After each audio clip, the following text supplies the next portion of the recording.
విదేశీ.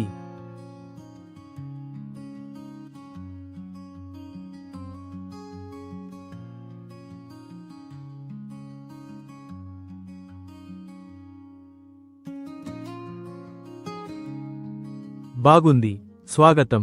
ఇది దేవుడు నిజంగా చెప్పాడా అనే మొదటి ఎపిసోడ్. దేవుడు నిజంగా చెప్పాడా అనే వెబ్సైట్ కూడా ఉంది.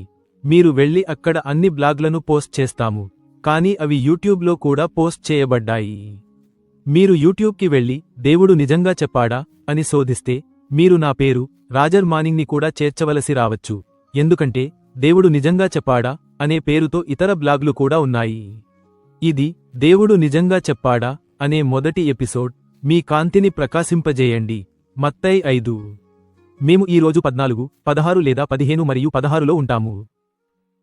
ఇది దేవుని వాక్యం నుండి నేరుగా ఇలా చదువుతుంది. ఇది ESV వెర్షన్. మీరు ప్రపంచానికి కాంతి. కొండపై ఉన్న నగరం దాచబడదు.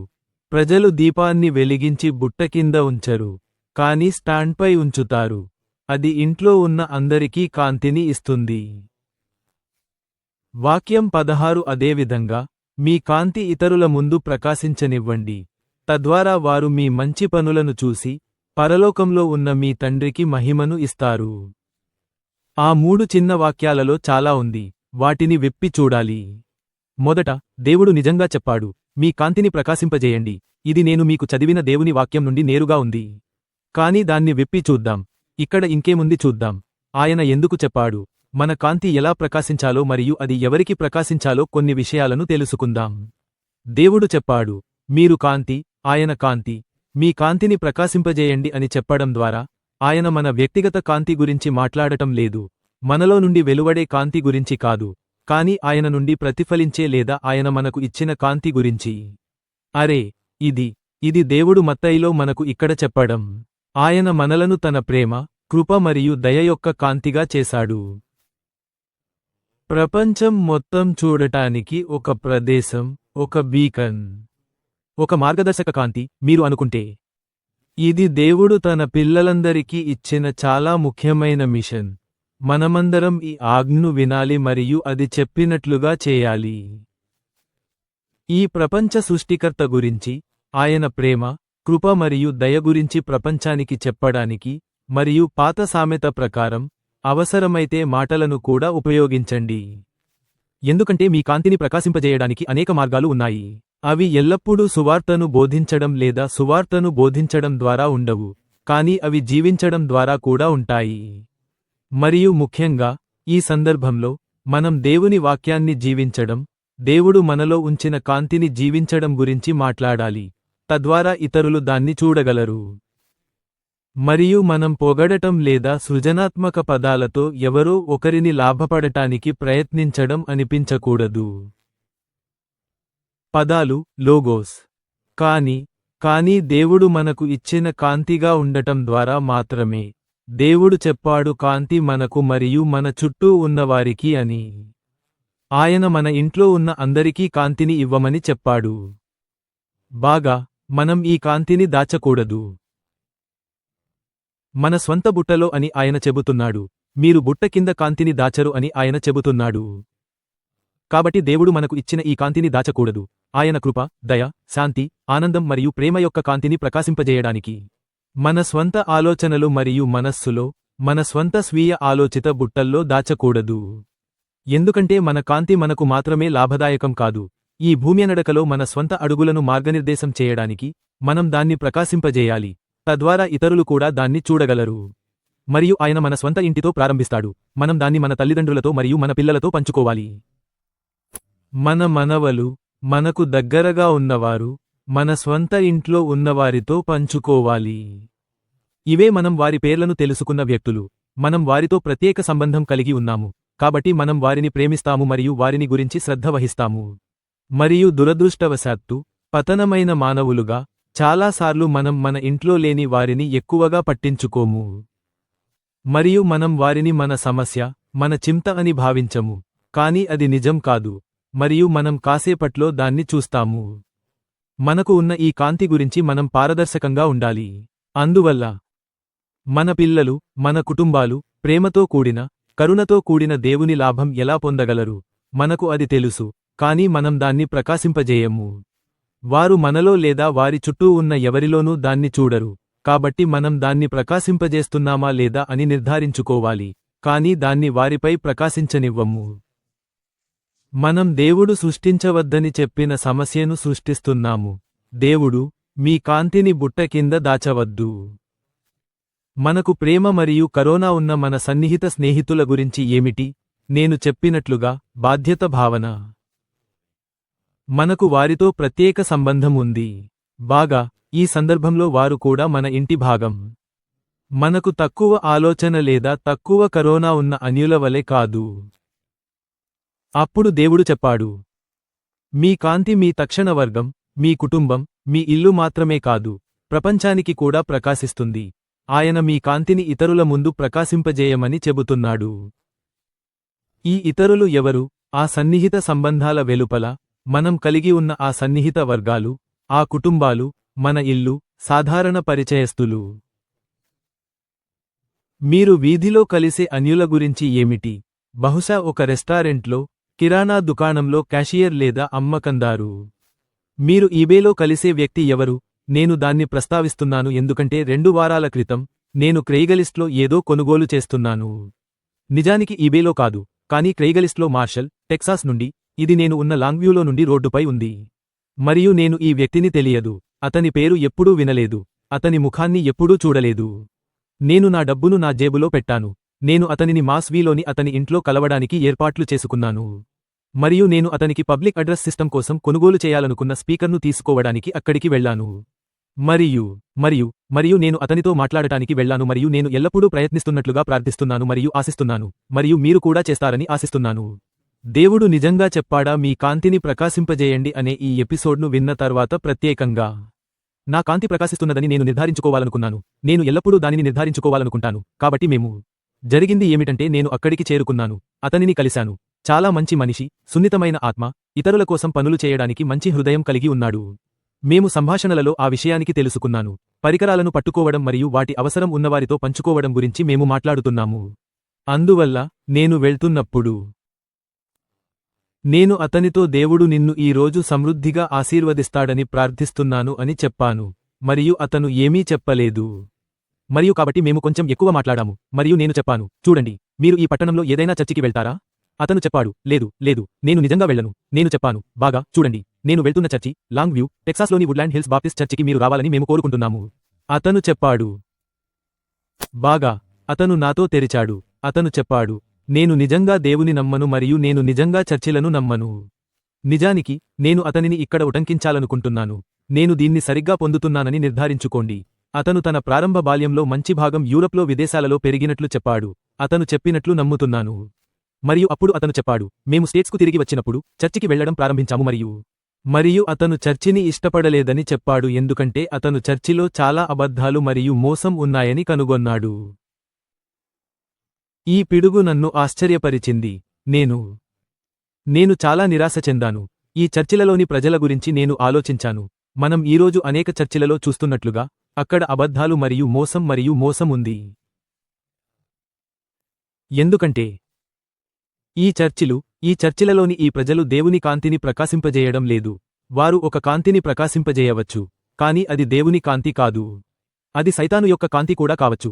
వారు ఎవరికైనా మోసం చేయడానికి ప్రయత్నించినప్పుడు, లేదా వారికి అబద్ధం చెప్పినప్పుడు, లేదా వారి డబ్బు కోసం వారిని మోసం చేయడానికి ప్రయత్నించినప్పుడు అది ఖచ్చితంగా చెడు యొక్క కాంతి. వారి విషయానికి ఏమిటంటే, లేదా వారు దేవుని వాక్యము కాని వాక్యమును బోధిస్తారు. మీరు బైబిల్లో ఆ వచనం తెలుసు. బాగా స్పష్టంగా అతను దేవుని కాంతి ప్రకాశించని కొన్ని చర్చిలకు వెళ్లాడు.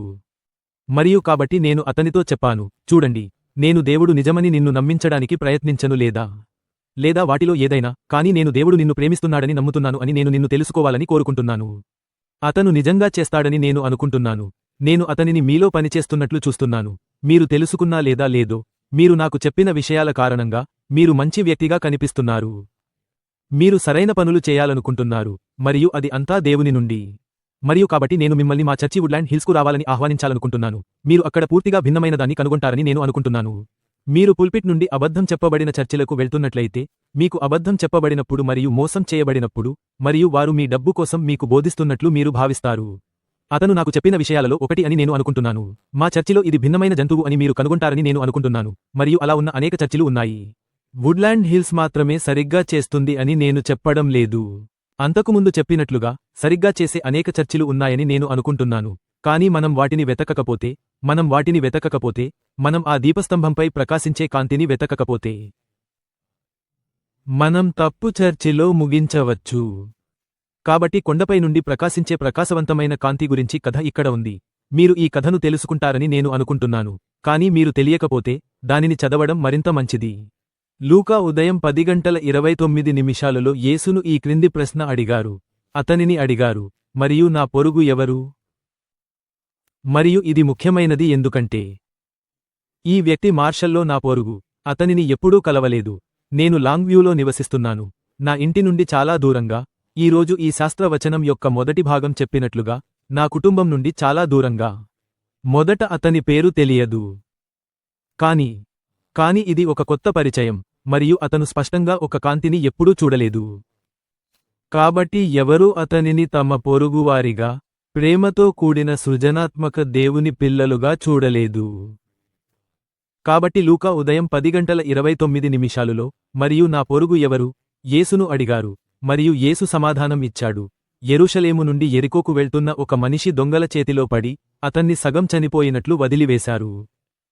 ఇప్పుడు యాదృచ్ఛికంగా ఒక యాజకుడు అదే రహదారిలో వెళ్తున్నాడు మరియు అతన్ని చూసినప్పుడు అతను మరోవైపు వెళ్ళాడు. ఇది దేవుని నుండి ఏదో బోధించడానికి ప్రకటించిన దేవుని పవిత్ర వ్యక్తి. ఒక బోధకుడు అయినప్పటికీ అతను రహదారి యొక్క మరోవైపుకు తిరిగాడు. అతను ఈ వ్యక్తి ముఖంలో కూడా చూడాలనుకోలేదు. ఈ పొరుగు. అతను ఈ వ్యక్తిపై తనకు ఉండే ఏదైనా కాంతిని ప్రకాశింపజేయాలనుకోలేదు. వచనం 32 కొనసాగుతుంది. అలాగే ఒక లేవి. ఇది దేవుని శాస్త్రంలో, దేవుని వాక్యంలో బాగా నేర్పిన వ్యక్తి, మరియు అతని కాంతి ప్రకాశించాల్సిన అవసరం ఉందని తెలుసుకోవాలి మరియు దానిని ఎలా ప్రకాశించాలో తెలుసుకోవాలి. మరియు అతను ఆ ప్రదేశానికి వచ్చి ఈ వ్యక్తిని చూసినప్పుడు అతను కూడా మరోవైపు వెళ్ళాడు. అతను కూడా అతని ముఖంలో చూడాలనుకోలేదు. అతనిపై తన కాంతిని ప్రకాశింపజేయాలనుకోలేదు. అతను చేయలేదు. అతనికి ఒకటి ఉంటే అతను దానిని లోపల ఉంచుకోవాలనుకున్నాడు. మనలో అనేకమంది విశ్వాసులు అని చెప్పుకునే వారు చేయాలనుకునే అనేకసార్లు. కాని ఇక్కడ 33వ వచనంలో ఒక సమార్యుడు వస్తున్నాడు. ఇప్పుడు సమార్యుడు అంటే, నేను మీకు ఇది చదివే ముందు చెప్పాలి. మీరు సమార్యుడు గురించి తెలియకపోతే, ఈ రోజుల్లో దేవుని యూదుల ప్రజలను తిరస్కరించిన, ఇశ్రాయేలీయులను మరియు వారి విశ్వాసాన్ని తిరస్కరించిన ప్రజలు. అవి ఆయన ఎంపిక చేసిన ప్రజలు, అయినప్పటికీ సమార్యులు వారిని వెనక్కి తిప్పారు, అందువల్ల యూదులు వారిని ద్వేషించారు. వారు వారిని కుక్కలుగా, పందులుగా భావించారు. కుక్కలుగా, వారు వారితో ఏమీ చేయకూడదు. వారు అతనికి వచ్చినప్పుడు, ముఖ్యంగా ఒకరు ఉన్నప్పుడు, వారు తప్పకుండా రోడ్డుకు అడ్డంగా వెళ్లేవారు. అది మురికి, రక్తస్రావం, గాయపడిన పరిస్థితులను తెలియకపోవడం. వారు వారి చుట్టూ ఎక్కడా ఉండాలని అనుకోరు. వారు బహుశా ఇలా అంటారు, బాగా, వారికి వచ్చినది వచ్చింది. వారు దేవునిపై విశ్వాసం ఉంచాలి. వారు యెహోవాను, యాహ్వేను అనుసరించాలి, మరియు వారు ఈ పరిస్థితిలో ఉండరు. మనం అందరం అది నిజం కాదని తెలుసు. దేవునిపై విశ్వాసం ఉంచిన, దేవునిని ప్రేమించే మనలో చాలామంది, మనం అక్కడికి చేరడానికి ఏమీ చేయని పరిస్థితుల్లో ఉంటాము. కాని ఏమైనప్పటికీ, కాబట్టి ఈ వ్యక్తి వస్తాడు. ఈ ఒక సమార్యుడు. ఒకరు ద్వేషిస్తారు. ఈ యూదుడిని, సమార్యుడు కాని ఎవరినైనా ద్వేషిస్తారు, మరియు వేరు. 34 అది చెబుతుంది అతను. 33 మొదట, కాని ఒక సమార్యుడు. అతను ప్రయాణిస్తున్నప్పుడు, అతను ఉన్నచోటికి వచ్చాడు. రోడ్డుకు అడ్డంగా వెళ్లలేదు. అతను అతన్ని చూసినప్పుడు, అతనికి అతనిపై కరోనా కలిగింది. అది ఈ వ్యక్తి నుండి ప్రకాశిస్తున్న దేవుని కాంతి. దేవుని ప్రేమ మరియు కరోనా వెలుగుతున్నాయి. 34వ వచనం. అతను అతని వద్దకు వెళ్లి అతని గాయాలను కట్టాడు, మరియు అతనిపై నూనె మరియు వైన్ పోశాడు. మరియు ఇది వారి రోజుల్లో ప్రథమ చికిత్స, అతన్ని స్థిరపరచడం, అతన్ని వేరే ఎక్కడైనా తీసుకెళ్లే వరకు, అతను వృత్తిపరమైన చికిత్స లేదా మెరుగైన చికిత్స పొందగలడు. ఏమైనప్పటికీ, అప్పుడు అది చెబుతుంది, అతను అతన్ని తన జంతువుపై ఉంచాడు. అతను తన జంతువు నుండి దిగి నడక ప్రారంభించాడు. అతను ఈ వ్యక్తిని తన జంతువుపై ఉంచాడు. అతను అతన్ని ద్వేషించేవాడు. అతను కూడా సాధారణంగా ద్వేషించేవాడు. అతను నడిచాడు మరియు అతన్ని ఒక ఇన్నుకు తీసుకెళ్లి అక్కడ అతన్ని చూసుకున్నాడు. మీకు కథ మిగిలిన భాగం తెలుసు. బహుశా మరుసటి రోజు అతను అతనికి 2 రోజులు ఇచ్చాడు. ఇన్ను నిర్వాహకుడు అతను తన స్వంత వేతనంలో 2 రోజులు 2 దినారులు ఇచ్చాడు. ఇది ఆ సమయంలో సాధారణ వ్యక్తికి ఒక రోజు వేతనం. అతను తనకు మాత్రమే కాకుండా అతను తీసుకువచ్చిన ఈ అనారోగ్య వ్యక్తికి కూడా బిల్లు కవర్ చేయడానికి అతనికి ఇచ్చాడు. మరియు అప్పుడు అతను చెప్పాడు, ఇది అతని బిల్లు మరియు మీరు అతనికి ఇవ్వవలసిన ఏదైనా సంరక్షణను కవర్ చేయనివ్వండి. ఇంకా ఏదైనా ఉంటే ముందుకు వెళ్ళండి, చేయండి. అతను చెబుతున్నాడు, నేను తిరిగి వస్తున్నప్పుడు మీకు మరింత డబ్బు తీసుకువస్తాను. అతను బహుశా ఈ ఇన్ను నిర్వాహకుడికి తెలిసినవాడు. మనం కేవలం ఊహించగలము. కాని ఇన్ను నిర్వాహకుడు స్పష్టంగా అతని మాటను తీసుకోబోతున్నాడు. ఆయన చెప్పాడు, ఎవరు? యేసు చెప్పాడు. ఆ సమయంలో ఆయన చెప్పాడు, ఎవరు ఆయనకు కరోనా చూపించారో వారు. యేసు ఆయనతో చెప్పాడు, క్షమించండి, నాకు కొంచెం వెనక్కి వెళ్ళనివ్వండి.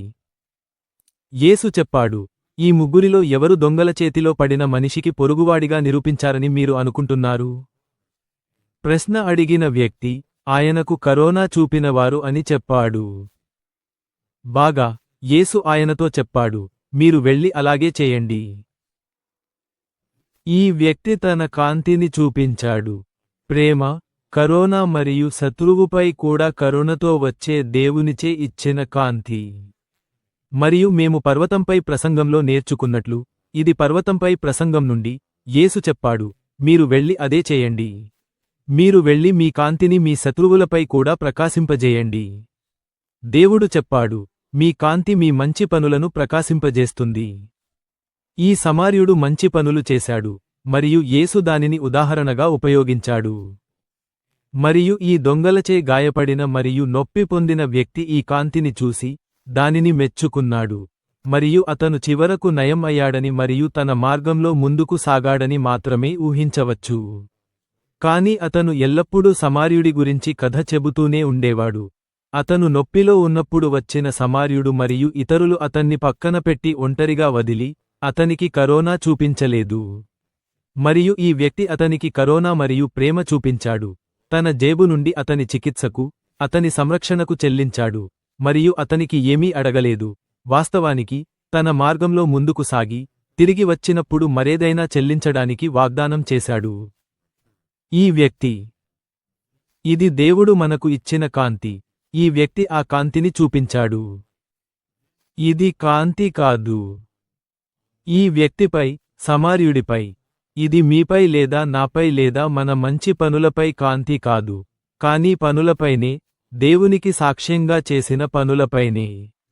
ఇప్పుడు మనం దేవునికి సాక్ష్యంగా లేని మంచి పనులు చేయవచ్చు. మనం మాట్లాడుతున్న కాంతి అది కాదు. మనం మాట్లాడుతున్న కాంతి దేవుని మంచి పనులు చేసే వారిపై దేవుడు ప్రకాశించే కాంతి. కాబట్టి దేవుడు మాట్లాడుతున్న ఈ కాంతి మన నుండి వెలువడే కాంతి అని పొరపాటుగా అనుకోకుండా ఉండండి. మీ కాంతి నియాన్ సైన్ కాదు. నా కాంతి రోగర్ మానింగ్, పాస్టర్, పవిత్ర. ప్రచారకుడు అద్భుతమైన, అందమైన, చమత్కారమైన అని చెప్పదు. ఖచ్చితంగా అలా చెప్పదు. అది ఈ కాంతి కాదు. ఈ కాంతి నా గురించి కాదు. ఇది దేవుని ప్రేమ, కృప మరియు కరుణకు సాక్ష్యంగా నేను చేసే పనుల గురించి. ఇది నిజంగా దేవుని కృప మరియు కరోనా మరియు దేవుని ప్రేమ యొక్క ప్రతిబింబం. ఆయన మనల్ని పిలిచేది అదే. ఇది మన ఖ్యాతి కోసం కాదు, కానీ దేవుని ఖ్యాతి కోసం. దేవుడు మీరు ప్రకాశింపజేయాలని చెప్పిన ఈ కాంతి ఆయన కోసం, మన కోసం కాదు. మరి ఈ రోజు ముగించేటప్పుడు, దేవుడు నిజంగా చెప్పాడా మీ వెలుగును ప్రకాశింపజేయండి అనే ఈ మొదటి ఎడిషన్లో? లూకా 12:35 మరియు 36 నుండి మరో వచనంతో ముగించాలనుకుంటున్నాను, ఎందుకంటే నాకు అది చాలా ఇష్టం మరియు అది చెప్పేది నాకు చాలా ఇష్టం మరియు నేను అనుకుంటున్నాను ఇది మనందరికీ ఒక సందేశం. ఈ రోజు సమ్మేళనంలో ఇది చెబుతుంది, చర్య కోసం సిద్ధంగా ఉండండి మరియు మీ దీపాలను వెలిగించండి. మళ్ళీ వెలుగు ఉంది. దేవుడు నిజంగా చెప్పాడా? మీ వెలుగును ప్రకాశింపజేయండి. అవును, అది అక్కడే ఉంది. మీ దీపాలను వెలిగించండి మరియు పెళ్లి విందు నుండి మీ యజమాని ఇంటికి రావడానికి ఎదురుచూస్తున్న మనుషుల వలె ఉండండి. అందువల్ల వారు, మీరు, నేను, మనం అతను వచ్చి తలుపు తట్టినప్పుడు వెంటనే అతనికి తలుపు తెరవగలుగుతాము. ఈ రోజు మనతో తీసుకెళ్లడానికి దేవుని వాక్యం మీ వెలుగును ప్రకాశింపజేయండి. దాన్ని ప్రకాశింపజేయండి. దీపస్తంభంపై ఉంచండి. బుట్ట కింద కాదు. మీ స్వంత మెదడు, మీ స్వంత ఆలోచనలు, మీ స్వంత అసమర్థతల నుండి వచ్చే ఏదైనా కోవిడ్ కింద కాదు. దేవుడు మీకు కావలసిన దాన్ని ఇస్తాడు. ప్రపంచం దేవుని గొప్ప ప్రేమను మరియు దేవుడు ఇప్పటికే తన ప్రేమను మరియు కరుణను మరియు కృపను మనపై నిరూపించడానికి ఉపయోగించిన విజయాలను చూడాలి. ఇవాళ మీరు స్వయంగా చూసే వాటిని కూడా, దేవుని గొప్ప ప్రేమను మరియు విజయాలను ప్రపంచం మొత్తం చూడటానికి వాటిని దీపస్తంభంపై ఉంచండి. కానీ కూడా ఈ వచనం ఇక్కడ, నా అభిప్రాయం ప్రకారం, దేవుడు మనకు ప్రకాశింపజేయమని చెప్పిన ఈ వెలుగును మనం దీపస్తంభంపై ఉంచాలని మరియు బుట్ట కింద కాదు అని చెబుతుంది. ఇది కూడా దేవుడు మీరు ఇంట్లో ఉన్నారని, మేల్కొని ఉన్నారని మరియు అతను మీ తలుపు తట్టడానికి తిరిగి వచ్చినప్పుడు ఎదురుచూస్తున్నారని చూడటానికి కూడా ఉంది. నా సోదరులు మరియు సోదరీమణులారా, దేవుడు మీ తలుపు తట్టబోతున్న రోజు రాబోతోంది. అతను మీకు ఇచ్చిన వెలుగును ఇతరులపై, ఇతరుల జీవితాల్లో ప్రకాశింపజేయడానికి ఒక స్థలాన్ని చూపించడానికి అతను మీ తలుపు తట్టడానికి అప్పుడప్పుడు వస్తాడు. తద్వారా వారు కూడా అతని గొప్ప ప్రేమను తెలుసుకోవచ్చు. కానీ ఒక రోజు కూడా రాబోతోంది, అతను మీ వెలుగును చూడగలడు. ఇప్పటికే తెలుసుకొని, మీరు అతని సంతానం అని, యేసు తన రక్తంతో మిమ్మల్ని రక్షించాడని, మరియు మీరు ఇంట్లో ఉన్నారని మరియు రాబోయే తలుపు తట్టడానికి సిద్ధంగా ఉన్నారని. రేపు సిద్ధంగా ఉండకూడదు. ఇప్పుడు ఈ గ్రహం మీద, ఈ భూమి మీద, ఈ జీవితంలో నేను పొందగలిగిన అన్ని సరదా పూర్తయినప్పుడు, ఒక వారం తర్వాత లేదా ఒక నెల తర్వాత సిద్ధంగా ఉండకూడదు. ఈ జీవితంలో, కానీ ఇప్పుడు సిద్ధంగా ఉండండి. అందుకే ఇది చాలా ముఖ్యమైనది. యేసుక్రీస్తును మీ రక్షకుడిగా అంగీకరించండి. ఎందుకంటే దేవుడు చుట్టూ వస్తే, తలుపు తట్టడం, మిస్రదేశంలో పస్కా రోజున చేసినట్లుగా, మరణదూత వస్తుంది మరియు దేవుడు తన ప్రజల మిగతావారిని భూమి నుండి, తన స్వర్గానికి తీసుకెళ్లడానికి వస్తాడు. మీరు ఇప్పటికే యేసుక్రీస్తు రక్తంతో రక్షించబడకపోతే, అతను మీకోసం కాల్వరీలో ఒక శిలువపై చిందించిన రక్తంతో మీ పాపాల క్షమాపణ కోసం మీరు అతనితో వెళ్లరు. మీరు మరణదూతతో వెళ్తారు, కానీ మీరు ఉండదలచని ఒక చోట. నేను మీరు ఉండాలని అనుకోను. అందుకే నా వెలుగు ప్రకాశించాలి అని నేను కోరుకుంటున్నాను. నేను మీరు దేవునితో స్వర్గంలో ఉండాలని కోరుకుంటున్నాను. కాబట్టి దయచేసి, మీరు అలాంటి ప్రార్థన ఎప్పుడూ చేయకపోతే, దానిని ఈ రోజు ప్రార్థించండి. దేవా, దయచేసి. నేను పాపి అని నాకు తెలుసు. ప్రతిరోజు నా పాపాన్ని నేను చూస్తున్నాను, మరియు దానికి నేను క్షమాపణ కోరుతున్నాను. మీ సహాయం లేకుండా దానిని దాటలేను. నేను చేయలేను. కేవలం పరిపూర్ణమైన బలి మాత్రమే చేయగలదు. మరియు అది యేసు, మీ ఏకైక కుమారుడు, నా పాపాల కోసం కాల్వరీలో తన రక్తాన్ని బలి ఇచ్చాడు, వాటిని కడిగి వేయడానికి. కాబట్టి ఇప్పుడు, దేవా, మీరు నన్ను చూస్తున్నారు. యేసు రంగు గాజు ద్వారా చూస్తున్నట్లుగా, నాకు ఆ పదం చాలా ఇష్టం. కాబట్టి, తండ్రి, దయచేసి ప్రవేశించండి, నా జీవితాన్ని తీసుకోండి, మరియు నేను మిమ్మల్ని అనుసరిస్తాను. ఆ భాగం అంత సులభం. మన పాస్టర్, బ్రదర్ చార్లెస్, ఈ ఉదయం తన ప్రసంగంలో చెప్పారు. అది సులభమైన భాగం. దేవా, నీవు నన్ను నిత్యజీవంలో నడిపించడానికి లేపుతావని నాకు తెలుసు, ఎందుకంటే యేసు నా కోసం శిలువపై మరణించాడు. అతను నా పాపాలను తొలగించడానికి తన రక్తాన్ని చిందించాడు. మరియు అది సులభమైన భాగం. నేను మీకు చెప్పను, బ్రదర్ చార్లెస్ చెప్పినట్లుగా, మిగతాది అంత సులభం అని నేను మీకు చెప్పను. మనం పవిత్రులుగా ఉండాలి, ఎందుకంటే అతను పవిత్రుడు. కాని అతను మీకు ఇస్తాడు. అతను మనందరికీ దాన్ని చేయడానికి శక్తిని ఇస్తాడు. అతను మిమ్మల్ని రక్షించడు. అతను మీకు మరియు నాకు ఈ కృప, ఈ బహుమతిని ఇవ్వడు. ఇది మనకు అర్హత లేని, ఈ కరోనా, ఈ పాపాల క్షమాపణ. మనం మరే విధంగానూ క్షమించబడలేము. అతను మనం అలా జీవించడానికి శక్తినివ్వకపోతే, అతను ఈ అన్నింటినీ చేయడు. మరియు బైబిల్ చెబుతుంది, మీరు యేసు చేతిలో ఉన్నప్పుడు, మళ్ళీ ఎవరూ మిమ్మల్ని దానిలో నుండి తీయలేరు. మీరు దేవుని చేతిలో ఉన్నప్పుడు, మిమ్మల్ని బయటకు తీయలేరు. ఒకసారి రక్షించబడితే, ఎల్లప్పుడూ రక్షించబడతారు అని అర్థం. కాబట్టి ఈ రోజు కార్యక్రమంలో మాతో చేరినందుకు ధన్యవాదాలు. దేవుడు నిజంగా రక్షించాడా? మీ వెలుగును ప్రకాశింపజేయండి. అవును, అతను చేశాడు. అవును, అతను చేశాడు. ధన్యవాదాలు, పీటర్.